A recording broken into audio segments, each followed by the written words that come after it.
como é que funciona no caso da morte do aposentado? O cara já estava aposentado e ele morreu. Ou seja, deu muito ruim nesse acidente, Deu muito ruim. Nem ficou doente, aí já... Ou então faleceu. Faleceu. Se aposentou e faleceu. Os beneficiários. É indiferente. Se ele é segurado, ele podia estar aposentado ou não. O Certo. direito dos dependentes são os mesmos. E os dependentes são? Isso, os dependentes são 3 categorias de dependentes pela Previdência. Filhos, certo. cônjuge, na primeira categoria, filhos, cônjuges, companheiros, heteroafetivos, homoafetivos, inclusive a Previdência foi até antecipou historicamente a reconhecer muito antes de qualquer decisão do STF. Legal. Muito antes, o INSS reconheceu. Então, independente, né, da união estável, casamento, então vem filhos, companheiros, cônjuges. Na primeira categoria também tem irmãos. Irmãos? Tem. Mas aí, no caso dos filhos, menor de idade? Filhos até 21 anos. Até 21, tá. Até 21 anos. Na segunda categoria vem...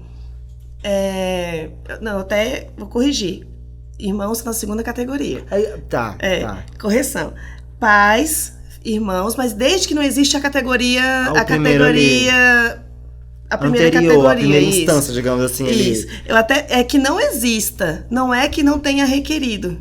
Que não exista. Que não exista. Certo. Acontece muito de chegar lá... O cara não tem filho, é solteiro. Não, às vezes tem um filho menor de 21 anos, mas tem um pai.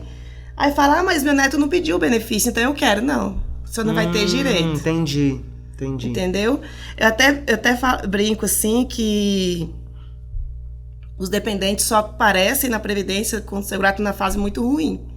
Ou ele morreu ou ele foi preso. Nossa. Só tem esses 2 momentos que o dependente aparece lá na Previdência, como requerente. Sim. Porque o dependente pode aparecer no beneficiário família, mas para ele pedir alguma coisa para a Previdência, só se o segurado ou faleceu ou está preso.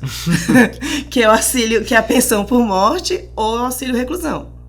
Pois é, ainda tem o auxílio reclusão, né? Tem. Gente, é muita coisa. Tem. Tá, mas assim... Pensão. Como que morreu lá, o cara tá aposentado, por exemplo, meu pai é aposentado, morreu. Como que eu procedo? Vou ao INSS? Você vai ver se naquela categoria de dependente, são algumas categorias, já falei das categorias, mais ou menos, os dependentes vão à Previdência Social pedir o benefício. A emenda mexeu com isso também. A emenda diminuiu o valor da pensão. Hoje a pensão...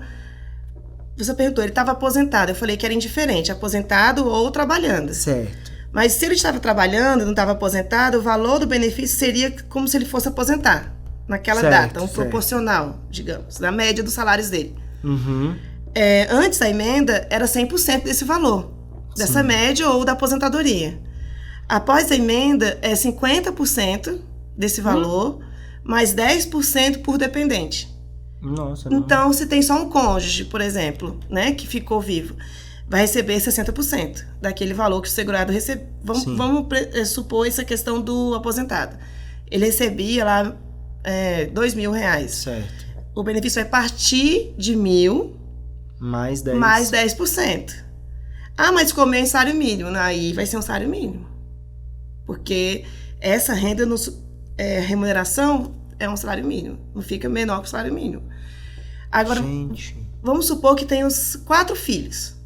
E a companheira, a esposa. Uhum. Então, vai receber 100%, porque vai dar um monte, né, de 10%. Só que esses filhos vão ficando maior. E aquele valor vai sumindo.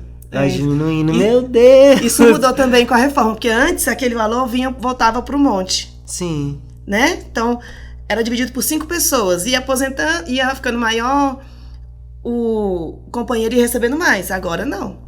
Sim, agora ele... E outro critério... isso que você vai ter, querido. Isso. E quanto tempo dura essa pensão por morte?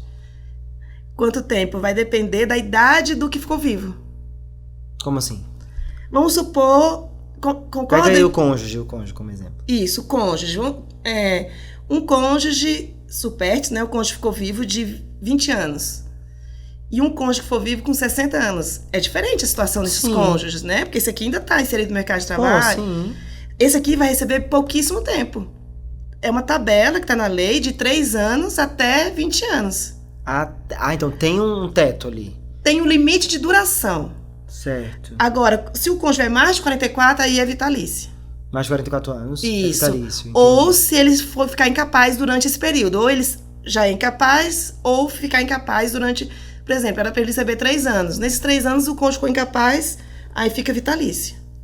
Gente, muita coisa. Mas assim, o que você tem que proceder?